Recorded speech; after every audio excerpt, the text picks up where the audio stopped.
So today I want to talk about caring for others, which I've done for just over 25 years now. So ever since I had my first child and left home, in one form or another, I have been a carer. When I say one form or another, in many suits I've been there. So, for instance, I've been a carer as I've worked, in a work and paid employment. I've been a carer for family members, my own children, ones with disabilities and ones without.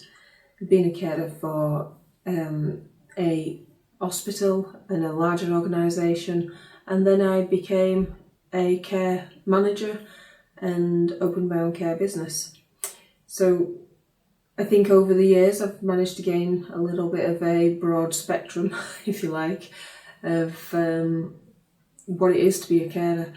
And also on the flip side of that, and I can go into it a little bit, is being a foster carer and what that means and how that looks in comparison to a carer for, professional capacity or a carer for family.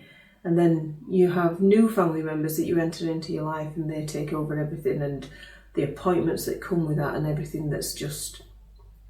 I don't want to bore you with the details, but that can be a lot. That's a real bind, and it's a take of your time and everything else. And as much as we love that side of us, I think it could be made much easier if we didn't have the million appointments and the 1,000 checkups and other things and all the paperwork that goes with it and all the extra that goes into fostering. And I get it. I absolutely get it, because I know that not everybody goes into that with the right intentions, and that things happen, and these children have been through a lot already and there's a lot of trauma and everything else. But I do think in a circumstance where, for us in particular, we only want to do long term with a sight to SGO them, which is to have them as our children longer term. I think it's kinship carer as well, and other things, other names for that. But ultimately, that's our plan. We would only like to be long term. We want to be mum and dad and have these children know that they're not going anywhere. They're here with us to stay. And that's important to us. But I think it's really important to how the children develop and grow with us as well. Because we've had the children now for 2.5 years, nearly 3 years, 3 of them. And then we've recently taken another young man. And the way that they behave with us isn't as I've heard from other foster carers that do like more short term, or they have a higher influx of children in and out. We've never had to pass a child back, and I'm not sure how I deal with that, I'll be honest, because I think when we give ourselves wholly. When a child enters into the house, I 100% want to look after that child as if they are my own, and treat them with the exact same respect. Just everything that we do, we want them to feel loved. And right from day one, I don't think that, even though it gets pushed back in your face a little bit when it's new and the children are learning you and you're learning them, I think it's really important that they understand that that's there, and it'll always be there. And yes, it changes over time and things get deeper, and it's many faces, hasn't it? But ultimately the children settle in really well, because I think they know that we absolutely 100% will love them. And I'm not saying that it's 100% easy because of that, but it definitely helps. It's helped our situation massively. The children don't have that pushback, and I don't think we've ever had the kind one that you're not my mum or you're not my dad. We don't get that. And that has been really nice. And I think it's a testament to what, I'm not saying that won't happen, because I think at all points in life, when you're a child, you have frustrations, and those frustrations are much easier to take out on the ones that are closest to you. So as their family members, I think we could definitely have that in the future, and I think it's because they know it cuts and they know it'll cut deep. But in that moment, I would hope that that's not something that they mean, and even if they do, it won't change things. We'll still love them the same, and we'll be there when they're ready. But we're not silly. We know that children go through changes, especially children that come from traumatic backgrounds. So anyway, I've ended up talking quite a bit on the fostering side of things there, but ultimately I want to take it way back for when my caring responsibilities really did start. So I became a carer when I think I was 16, and I was volunteering in a care home. And I was really quite a tall girl, and I looked a lot older than I were. And within a couple of weeks of volunteering, I was pretty much doing everything that the carers were doing, bar the personal stuff. But mainly because I think I just got overlooked as a child and a volunteer, and more looked at as you just one at team. Anyway, this ultimately led to paid employment, and I stayed there for a number of years. That developed like a skill set in me where rather than just thinking about myself and what I need and what I'm doing this weekend or where I'm going or whatever, I was able to think on a much broader level about other people and their needs and putting other people first. And I think it's stuck with me. It's stuck with me all the way through my life, that maybe to a detriment as well, because I don't always look after myself that well. But I've always had a real keen interest in making sure that anybody that's sort of around me, in my circle, or even on the outskirts of my circle, I do like to make sure that they're okay. And I know I need to look after myself first to ensure that I can look after them. But it's easier said than done. I know my flaws. So anyway, that's where this started, and I remember getting a bit of a bug for it. And as much as, like I said, I didn't want to be a carer, a nurse, or any of those things, but it just sort of happened. Then I had my first child, and subsequently, he's not with us now, and he died when he was 6.5 months old. I took time out of work. I think I had 4 weeks maternity leave, and started going back to work, and my husband at the time was working as well. So he'd do nights and we'd swap over, and I did day shifts, and I used to do probably about 6-hour shift midday, and then we'd have a little bit of time together before he went and he did his night shift again.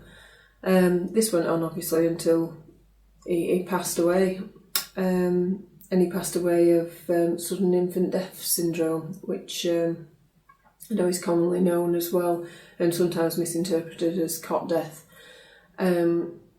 It were horrendous, and I will talk about that in another video. But such a bizarre time. I think being quite young as well, it really opened my world wide open. I think looking back now, 20 odd years on, I really do think that has strengthened me in ways that at the time I wouldn't have imagined. I'll be honest, I felt really weak at times. I felt like maybe other people were dealing with this so much better than I were. But yeah, I think that was just me. Still to this day, I probably still think that as well. But it was just such a shock, such a depressing I don't know how to explain it without it sounding, super glum, and we don't want this one to be a glum one, but anyway. But yeah, myself and my husband, I think it was the stick that broke the camel's back there. Ultimately, we went on to have 3 more children, but because of the health conditions and the fact that I weren't able to take a child to full term, so I always ended up having the children really early. I've had them at 22 weeks, 24 weeks and 28 weeks gestation, and they all came with a whole host of disabilities, illnesses and things, and were in hospital for really long periods of time.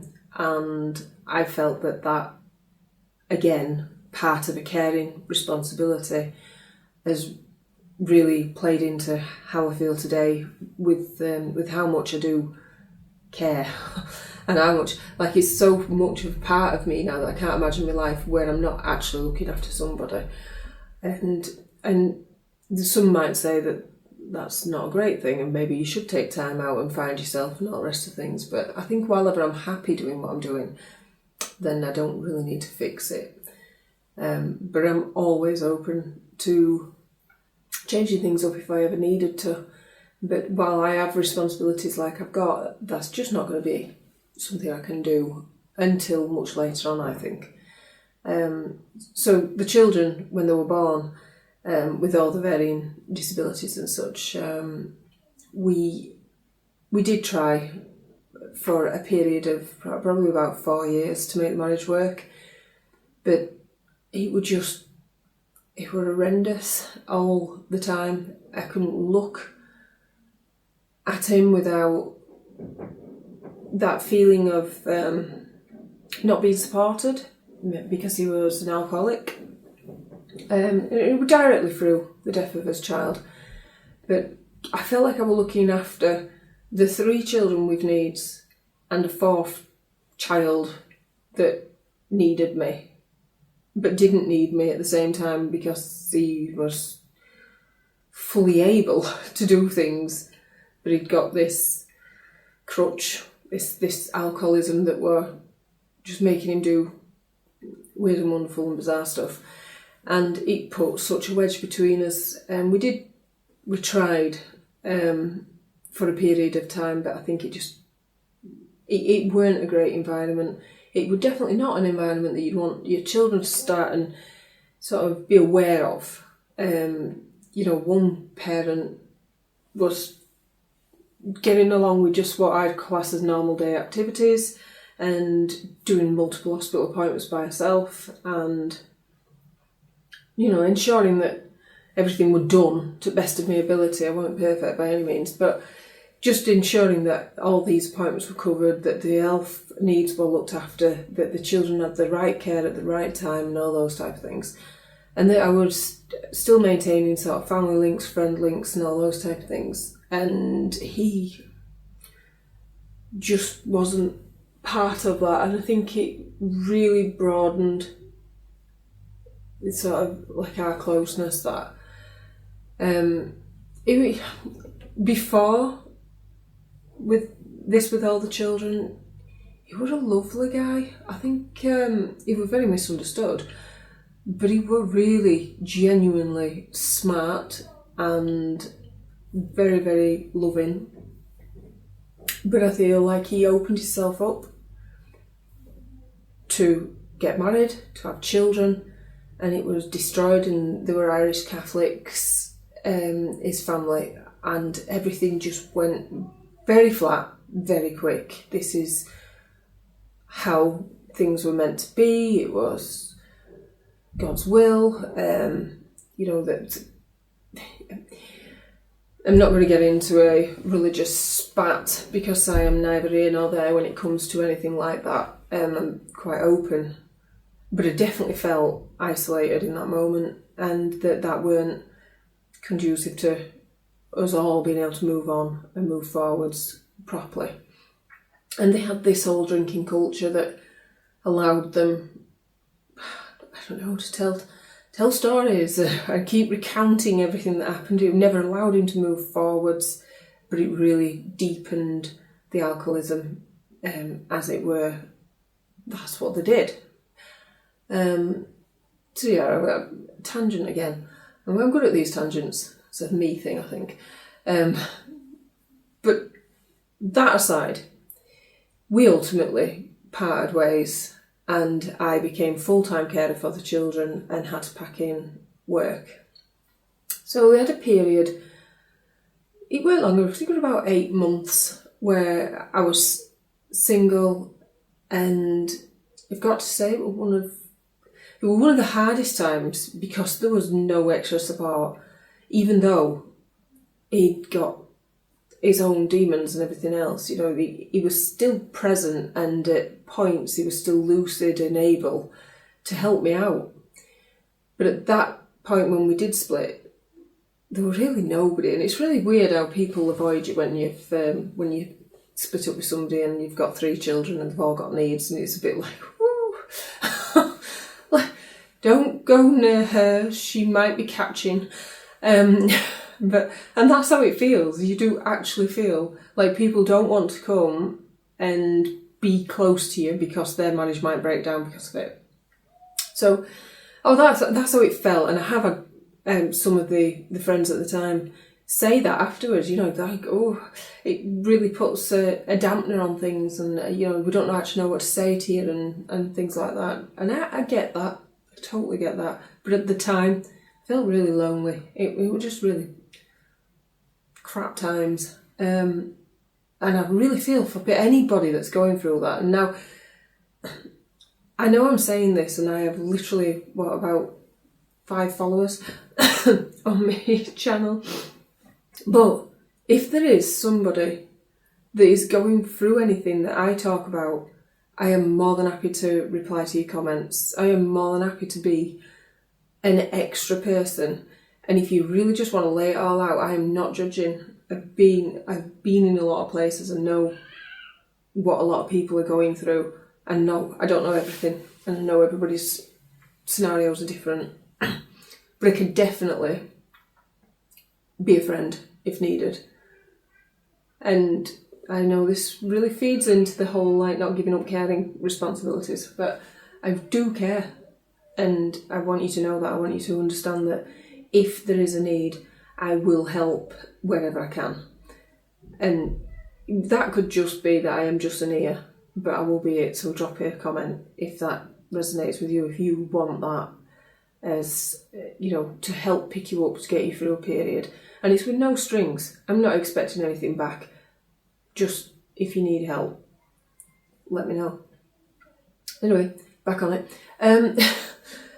So, as a carer, up to that point, it had not been the most rewarding of experiences, I've got to say, because I'd sent to have gone through quite a bit of loss, and I was still, at this point, only like 20.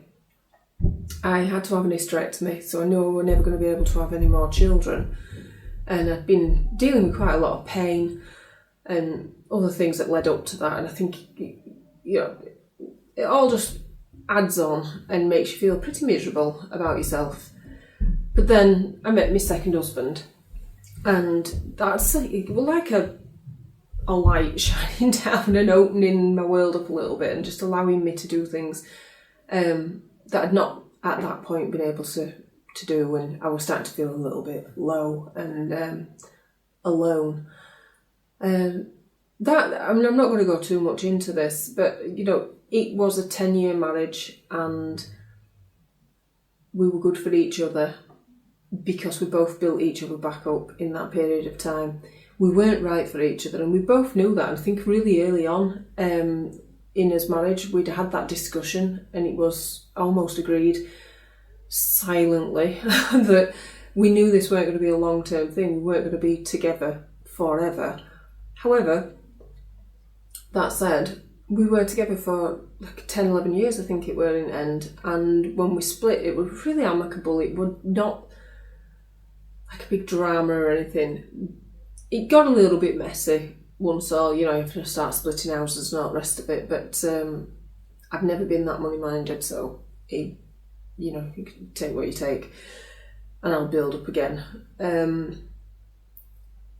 But I think when the words being said in relation to that, and somebody else accepting that as your goodwill, they're not together. So, he didn't believe that were going to be the case, ended up taking me through courts and all those type of things, unless he still got pretty much everything. Because I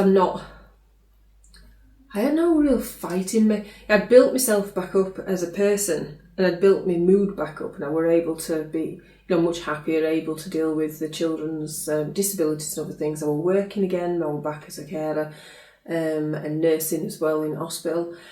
But I'd not dealt with... I think I'd just not dealt with who I were as a person, and just dealt with being a person and completing all those tasks and all those things and doing what were expected of me. And it worked. It worked for, that long period of time. But I know towards the end of the marriage, I did say, and we had a really open discussion, we'd been on a holiday, and I'd realised I really just didn't like what he liked. I didn't have any interests that he had, and you become really lonely within a marriage. So he would be doing his thing, I'd be doing my thing, and we were happy doing that. But I understood that we were both missing something, and we both agreed that thing that we were missing is that happiness to do things together, that want to do things together, that drive that pulls you in a, on a course that's conjoined, where you can build a life together rather than just being on opposite sides of the fence, like neighbours almost, but really good ones. So yeah, we decided that were done, and again, it flattened the way we're doing things. At this point, though, I had a plan, and the children they were all sort of post 10, so they were all able to pretty much look after themselves, bar the youngest, which she'd got cerebral palsy, or she has cerebral palsy, and quite a few other things, epilepsy and autism, and God, I could go on, and other personal care needs as well. So she required quite a large proportion of my time, and still does, but we know each other so well that we have a real good laugh about that, and we're almost like friends in the sense that we just get along, get on with what we need to do, we both do what we're doing, and there's no answering to anybody with that. So, but I did understand what I really wanted to do, and at that point I'd taken a small amount from the sale of the house, and I took all the debt as well and everything else. But anyway, so I paid the debts off, and what was left was a small amount, and I'd got about 40,000, and I bought a care franchise, and it was probably the biggest mistake of my life. But that was longer term down the line. At the start, oh wow, it was amazing, loved it. They're setting it up, they're building a team. The team actually that supported me throughout and were amazing. They would turn up, and sometimes unpaid, because in the early days and at the latter stages of when we were closing, the stuff happens, and when it's a private firm, you don't have any backup. There's nobody that you can go to. The banks were really cagey as to what they'd lend out, especially COVID times, and it just became really difficult really quick. But the process, the customers, the lifestyle, I was doing 15 and 16 hour days, on care myself as well with the team, until it were making enough that I were able to pull myself away a little bit so that I could concentrate on the quality and the functioning and the staff. have my team working under comfortable conditions and being able to feel like they're supported and I'm not in it with them so much. Because a little bit where they were looking after me somewhat because they knew I was working such long days and that I was going to hit a burnout at some point. And then I'd got special care needs at home as well to be dealing with. My mum and dad helped tremendously through that, I've got to say, and my brother and his girlfriend. It was hands on deck. But it was great, like I say, it just made so much sense to me at that time. I knew I was doing the right thing at that time. It was hard work, but great at the same time. And I really enjoyed it for 5 years. I worked my backside off and the results were great. Then COVID hit and everything I'd built up crumbled, and afterwards there were really no support and the franchise foreclosed. Now I'm not going to get into details as to whom the franchise were and all the rest of it, but I would have hoped as a care company there'd have been a little bit more care in that matter. I'm at a point where I regret having to close, but I understood that maybe that wasn't the path properly that I should have been going down, because that was a lot of work. And as a mum of 3 at the time, I felt like I weren't giving my kids what they needed, not fully, and I weren't as present as I'd like to be and as I am currently. But I've always had a yearning for being in business, and I've always done some form of self-employment, as I've spoken about prior. And I think that played with me a little bit, and I needed to jump out of one sort of pan and into another. So in doing that, I went out and got a regular job, as you do. I worked in a warehouse for a while, ended up being some sort of transport manager and other bits and bobs, and I really just, hats off. It's boring stuff, is that. So I did that for a while, did a little bit of teaching. I've always enjoyed teaching. That's, again though, I think given the timings with that, it takes up all my free time that I have when the children go to school. So I don't particularly want to do that as my job. So I knew that self-employment was where I wanted to go. But I'd still have a real strong urge to care and to do those things, but I need to stop doing it as a professional capacity, I think, and focus more on caring as a family, like we do with the fostering and as I do with the older children that require care. And I think this whole video has been a little bit of a snapshot into my life and sort of the roles I've played as a carer throughout. But ultimately, the point I think I've been trying to make is that I have grown with each and every scenario, let's say, because it's not always roles, but scenario. I have added something to my arsenal. I have new tools in my toolbox and know what to do in most given situations. I'm well equipped to deal with the second round of children as a foster carer and the issues I think that can bring up, especially with trauma.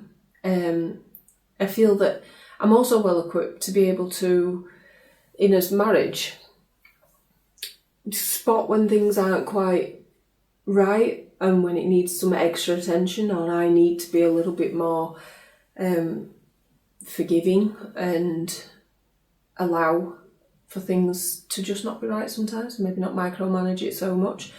I do that.